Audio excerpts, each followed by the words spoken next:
What's up, everybody? Welcome back to the Malifaux Lore Guide. This week, we're talking about Nellie Cochrane of the Guild. So spoilers coming up for all of Nellie's stories, and there'll be a list of those stories in the description below in case you want to check them out. Don't forget to give this video a like and subscribe to the channel while you're at it. And with that, let's get into Nellie.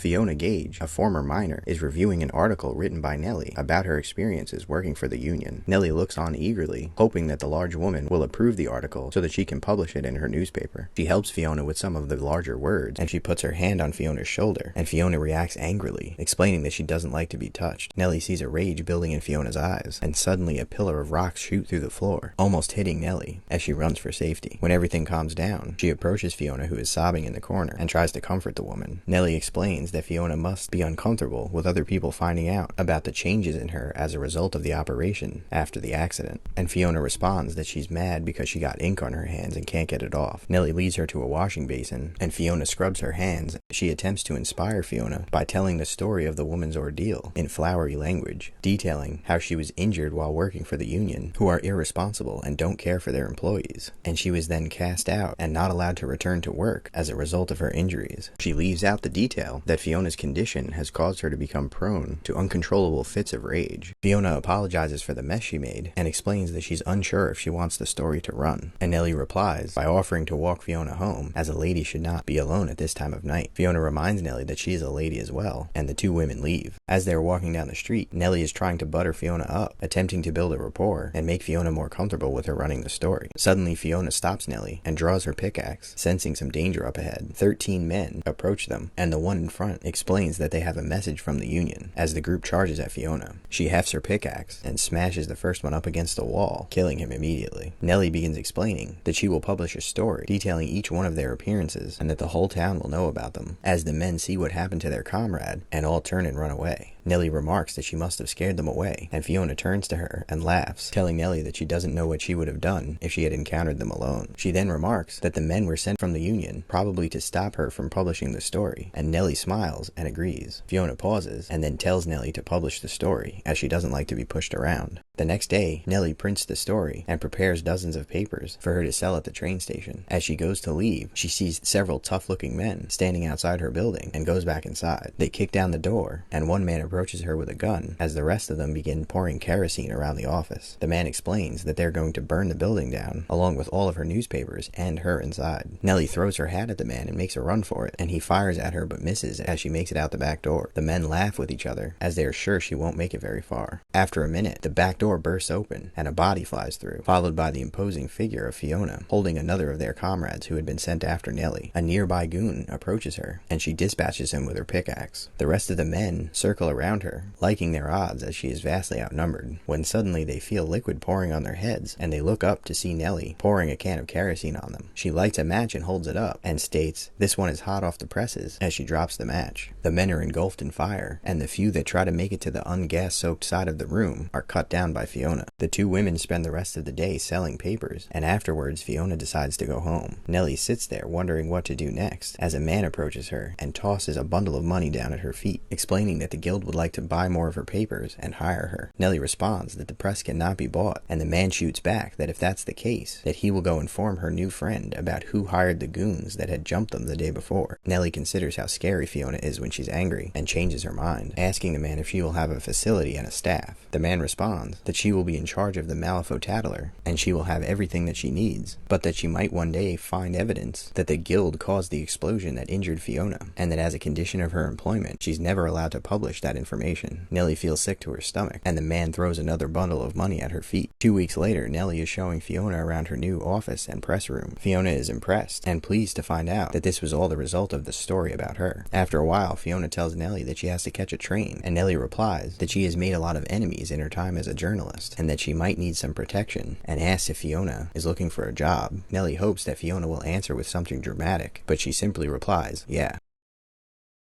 While most guild officials are brutal and corrupt, Nellie has a true curiosity and dedication to her work, and she has a real passion for seeking out the truth and bringing the information to the people. However, because of her position within the guild, she has to turn a blind eye to some of their misdeeds, but she considers this a small price to pay for the position of power she holds.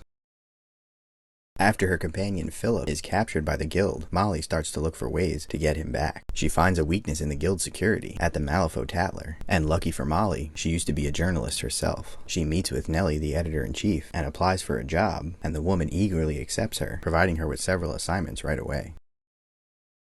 Governor General Marlowe contacts Nellie and tells her he would like her to do an interview with Lady Justice and publish a story about her in an effort to make her the new face of the guild in order to drive up recruitment and public relations. The day of the interview, Nellie heads to the guild enclave and goes to the break room where she finds the coffee machine broken, prompting her to strike it repeatedly. She's startled when McCabe walks up behind her and explains to him that the coffee machine was most certainly broken before she arrived. McCabe plays along, explaining that it must be some sort of sabotage. He introduces himself and Nellie hands him her business card, which he looks at politely, and then asks her if she would like to go out for coffee with him, since the coffee machine seems hopeless. Nellie gets slightly embarrassed at what seems to be an offer to go on a date, and begins rambling out excuses as to why she can't go, including the fact that the Governor General has set up an interview for her. McCabe takes the hint and reassures her that it's okay, and then asks her who the interview is with before he turns to leave. He tells him that it's with Lady Justice, and he responds that that ought to be fun. Later that day, Nellie sits down with Lady Justice, who seems to be impatient. Nellie begins the interview by detailing the history of the death marshals and how they came to be after the Governor General was attacked by a necromancer, and he decided they needed a special force to counter the Resurrectionists. Lady Justice interrupts her and asks if she even needs to be there, and Nellie reassures her, moving on to point out that there are rumors that Lady Justice used to be a necromancer herself, who saw the light and decided to begin fighting against her former comrades. Lady Justice gets angry and slams her fist on the table, demanding to know if this is why she's been called to this interview. Nellie assures her that she simply thinks her readers would like to know, but decides to move on to an easier question and asks what Lady Justice's name was before she took on that moniker, to which Lady Justice responds that it was something else and leaves it at that. Nellie encourages her by explaining that if her old name was associated with something bad, that they can spin that as a good thing, since the people love a story of redemption. Lady Justice simply looks at her and says nothing. Nellie then speculates that Justice and the judge are in a romantic relationship and asks the woman if she sees any wedding bells in the future. Lady Justice stands up abruptly, demanding to know what is wrong with Nellie, and telling her that this interview is over and that she is not to print this story, as she storms out of the room. Nellie sits there somewhat contently, planning out how to write the story with the information she's gained, and considers that this was not the worst interview she had done this week. Nellie has managed to stay safe in this dangerous place because her enemies fear the threat of a scandal that would get out if they were to cross the woman in charge of the newspaper. In spite of that, Nellie has received thousands of death threats, in particular from the Union, and she's also had her journalistic integrity questioned by someone writing under the pen name Polly Sagequid. However, she continues doing her job because she sees it as her responsibility to report the mostly free press to the mostly free people of Malifaux, and she puts up with the imposed bias towards the guild because, after all, how much harm can the guild possibly do? When Molly finds a lead in her search for Philip, she decides she needs a way to distract the guild while she goes to save him. She writes up a story about how Dr. McMorning plans to have an undead parade and leaves it for her boss Nellie to find. Nellie prints the story, and just as Molly had hoped, the death marshals show up, allowing her to get to Philip with little resistance. So that's it for Nellie. One of my favorite conversations to have about Malifaux lore is, are there any good guys? And I think you could make a pretty strong case for Nellie being a good guy. She's certainly not out there actively doing evil, but on the other hand, she did get pretty comfortable turning a blind eye to some of the evils of the guild. And I think you could make the case that that makes her just as bad as them. Drop me a comment below and let me know what you think about that. And while you're down there, don't forget to let me know what character from Malifaux you want me to do a video on next. And in addition, you can drop me a like, and don't forget to subscribe to the channel. Come on, you know you want to do it. And with that, thanks for watching.